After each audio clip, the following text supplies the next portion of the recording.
తిరుపతిలో దొంగ ఓట్ల నమోదుదారులపై చర్యలు తీసుకోవాలని టీడీపీ నేతలు ఆందోళన చేపట్టారు. దొంగ ఓట్లపై నిర్లక్ష్యంగా వ్యవహరిస్తున్న అధికారులను తక్షణమే విధుల నుంచి తొలగించాలని డిమాండ్ చేశారు. కేంద్ర బలగాల పర్యవేక్షణలో ఎన్నికలు సజావుగా జరిగేందుకు కేంద్ర ఎన్నికల కమిషన్ చర్యలు తీసుకోవాలని టీడీపీ నేత నరసింహ యాదవ్ కోరారు. ఉప ఎన్నికలలో ఏదైతే ఫేక్ ఐడి కార్డులు డౌన్లోడ్ చేయడం, ఆ కీ కూడా వైసీపీ శ్రేణులకు ఇవ్వడం, దానిపైన కేంద్ర ఎన్నికల కమిషన్, ఎందుకంటే తెలుగుదేశం పార్టీ పరంగా పనబాక లక్ష్మి గారు మేము అందరూ కూడా కంప్లైంట్ చేసాం కేంద్ర ఎన్నికల కమిషన్కి, రాష్ట్ర ఎన్నికల కమిషన్కి, ఇక్కడున్న ఎన్నికల అధికారులకు అందరూ కూడా ఫేక్ ఐడి కార్డు కానీ దొంగ ఓట్లు భారీ ఎత్తున పోల్ చేయడం కానీ దానికి సంబంధించిన ఏదైతే మీడియాలో వచ్చిన అన్ని క్లిప్పింగ్స్ కూడా ఇచ్చి కేంద్ర ఎన్నికల కమిషన్ గారికి ఇవ్వడం జరిగింది.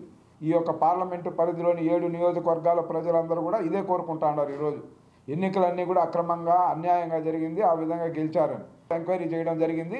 కాబట్టి ఆ ఓటర్ లిస్ట్ అంతటిని కూడా తిరుపతికి సంబంధించిన ఓటర్ లిస్టులో పూర్తి స్థాయిలో ప్రత్యేక పర్మిషన్ తీసుకొచ్చి కేంద్ర ఎన్నికల కమిషన్, రాష్ట్ర ఎన్నికల కమిషన్ ప్రత్యేక పర్మిషన్ తీసుకొని వచ్చి ఇది స్పెషల్ డ్రైవ్ చేయాల్సిన అవసరం